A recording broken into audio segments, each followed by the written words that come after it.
दोस्तों, स्वागत है आप लोगों का मेरे चैनल पर। आज जो कहानी मैं आप लोगों के लिए लेकर आया हूँ, ये एक पारिवारिक कहानी है, रिश्तों की कहानी है। कैसे रिश्तों को संभाल कर रखा जाए, कैसे छोटी छोटी बातों को इग्नोर कर दिया जाए, कैसे जब बहू अपने आप को बेटी बना ले तो सास को माँ बन जाना चाहिए, और ननद भाभी के रिश्ते की कहानी है। रिश्ता कोई भी हो, लेकिन अगर हम एक दूसरे का सम्मान करेंगे, एक दूसरे का आदर करेंगे, एक दूसरे की छोटी छोटी खुशियों का ख्याल रखेंगे, तो इन्हीं रिश्तों में बहुत मिठास आ जाती है। दोस्तों, कहानी शुरू करने से पहले जो लोग मेरे चैनल पर पहली बार आए हैं, उनसे रिक्वेस्ट है वो चैनल को सब्सक्राइब ज़रूर से कर लें। आइए शुरू करते हैं आज की कहानी। सिया ने बहुत सोच समझकर फैसला ले लिया था। अब जितनी जल्दी हो सके अपने घर आंगन में लौटना ही होगा। इस फैसले के बाद उसका मन शांत हो गया और अतीत की सुखद यादों में खो गई। सिया के पापा एक सीए थे, मम्मी इंजीनियर और भाई एक कंपनी में एचआर, और सिया खुद पीएचडी कर रही थी। वो लोग दिल्ली के एक पॉश इलाके में रहते हैं। मल्टीनेशनल कंपनी में अच्छे पोस्ट पर जॉब करने वाले जब संजय का रिश्ता आया तो सिया के पापा को बहुत पसंद आया। उन्होंने सिया की मम्मी से राय मशवरा किया कि सिया दिल्ली से सीधे मुंबई चली जाएगी। संजय की पोस्टिंग मुंबई में थी। संजय का परिवार बिहार के एक छोटे से शहर में रहता है। संजय के पापा स्कूल में प्रिंसिपल थे। रिटायरमेंट के बाद वहीं घर बना लिए। संजय का एक छोटा भाई और एक बहन है, दादी है। सब लोग एक साथ रहते हैं। सिया मुंबई में रहेगी संजय के साथ। सिया संजय से पहली मुलाकात में ही बहुत प्रभावित हुई। खूबसूरत व्यक्तित्व, गंभीर और मृदुभाषी, एक नज़र में ही सिया को भा गया। धूमधाम से सिया की शादी हो गई। शादी के बाद सिया ससुराल आई। हंसमुख स्वभाव की सास, चुलबुली सी ननद और शर्मीला देवर सिया का बहुत ख्याल रखते। एक सप्ताह में सिया ने महसूस किया कि उसकी सासू माँ किसी के आने पर सिया को दुपट्टे से सिर ढकने को कहती, वरना सूट पहनने की छूट अगले दिन से ही मिल गई थी। जबकि आसपास की बहुएं इस छूट से वंचित थीं। दादी भी सिया को अपने पास बैठाकर खूब बातें करती। सुबह नहाकर आती तो सास ननद दोनों मिलकर पीले रंग की साड़ी पहनाती और फिर मंडप में बिठाकर नाक से मांग तक पीला सिंदूर लगाती और सिया के पसंद की मिठाई आंचल में देती। अपना रूप देख सिया खुद ही लजा जाती। देवर चुपके से कभी पानी पूरी, कभी जलेबी, समोसे लाकर सिया के कमरे में रख देता। 7 दिन कैसे बीते पता ही नहीं चला। नम आंखों से सबने जल्दी आने का वादा कर सिया को विदा किया। मुंबई में रहकर भी सिया को ससुराल बहुत याद आता। अभी चौका छुआई की रस्म बाकी थी, जिसे अगली बार आने पर पूरा करने की बात माँ ने कहा था। छोटी ननद शुभा की शादी नवंबर में थी और शादी के बाद सिया के ससुराल में उसका पहला छठ पर्व था। संजय ने सिया को पहले ही फ्लाइट से भेज दिया और खुद एक दिन पहले आकर शुभा की शादी के बाद जाने का प्लान किया था।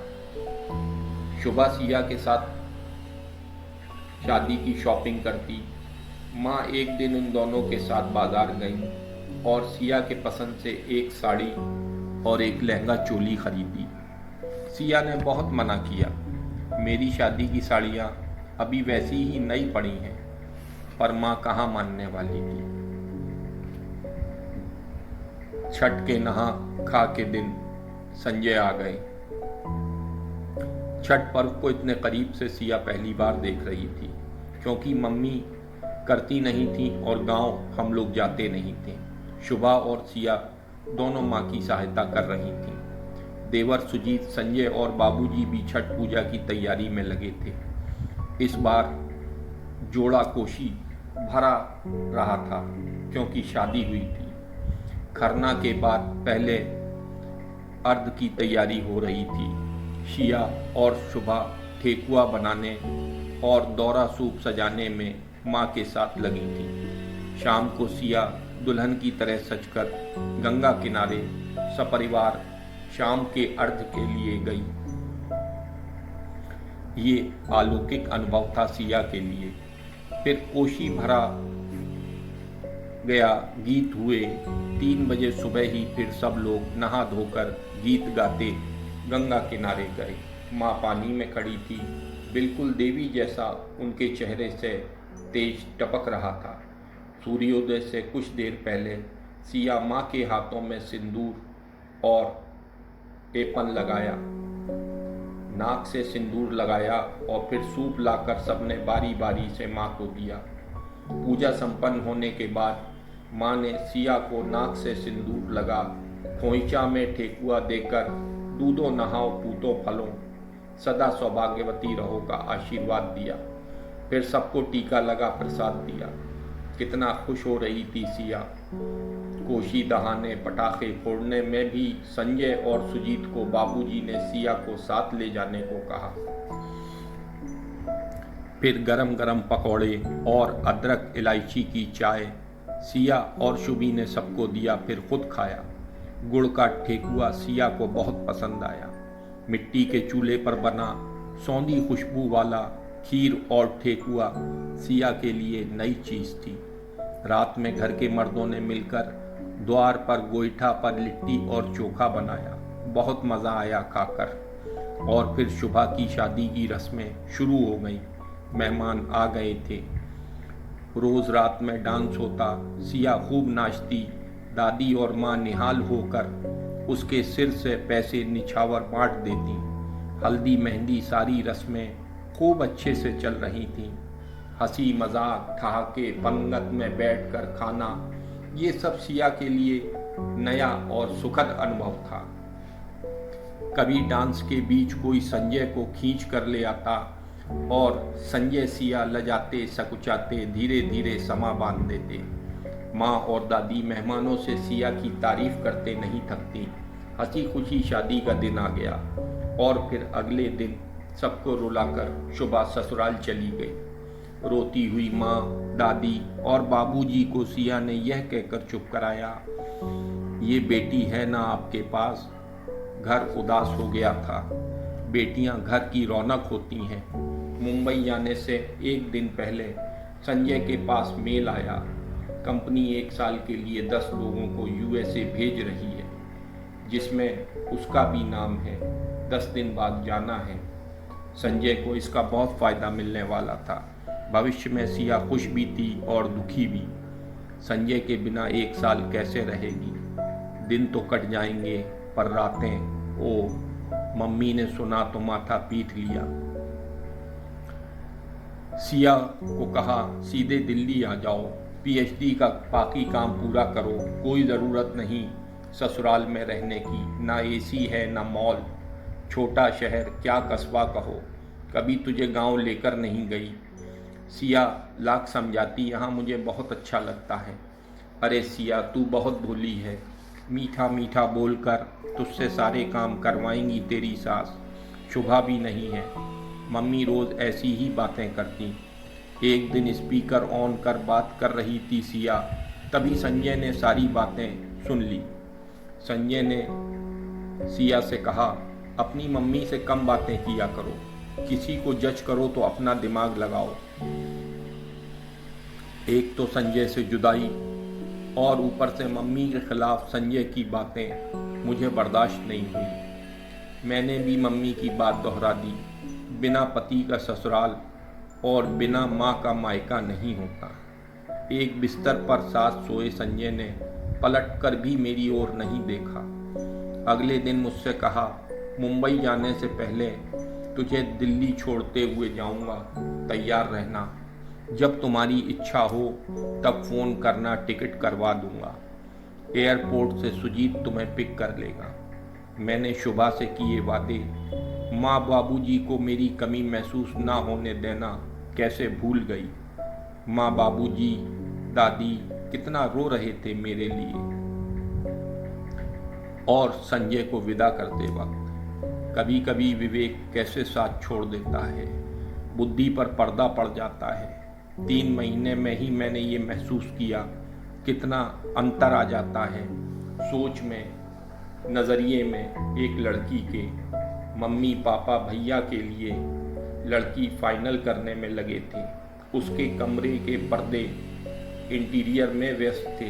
पीएचडी में भी मन नहीं लग रहा था। मम्मी पापा और भैया तीनों चले जाते, घर काटने को दौड़ता, सहेलियों से भी मिलने का मन नहीं करता। अपराध बोध घर करता जा रहा था। कितने भोले भाले लोग हैं मेरे ससुराल के, कितना प्यार दिया है मुझे अपने घर आंगन में लौटना ही होगा। आज मैं ये महसूस कर रही थी, अपने घर आंगन से ज़्यादा सुकून, सुख और खुशी कहीं नहीं है। मम्मी पापा मेरे अप्रत्याशित फैसले से हैरान हैं। मम्मी अपनी दलीलें दे रही हैं, पर मैं अपने फैसले पर अडिग हूँ। पापा बेमन से एयरपोर्ट छोड़ने जा रहे हैं। कैब बुक कर घर पहुँच गई। बाबूजी गाड़ी की आवाज़ सुन बाहर आए। मुझे देख उनकी आंखें भर आईं। माँ को आवाज़ दी। माँ, दादी, सुजीत सब बाहर आ गए। माँ मुझसे लिपट गई और बोली, तुझे कहीं नहीं जाने दूंगी अब। शुभा गई तो संतोष कर लिया, तू तो है ना। दादी भी आंखें पोंछ रही थी। माँ, आप कमज़ोर लग रही हैं, बीमार थी क्या? अब तू आ गई है, सब हरा भरा हो जाएगा। मेरा घर आंगन मुस्कुरा उठा है। और रात में सुजीत ने वीडियो कॉल करके संजय को मुझे दिखाया तो संजय के उदास चेहरे पर मुस्कान खिल उठी। तो दोस्तों, ये थी आज की एक पारिवारिक कहानी। उम्मीद करता हूँ जो लोग इस कहानी को सुन रहे हैं उन्होंने इस चीज़ को समझा भी होगा, सीखा भी होगा कि हमें दूसरे की बातों में आके फैसला नहीं करना चाहिए। अपने विवेक और बुद्धि से फैसला करना चाहिए जो हमारे लिए सही हो। शादी के बाद लड़की का ससुराल ही उसका मायका होता है और सास को भी अपनी बहू को बेटी की तरह समझना चाहिए। जब दोनों इस तरह से करेंगे तो रिश्ते बहुत अच्छे हो जाते हैं। बस रिश्तों को निभाना चाहिए।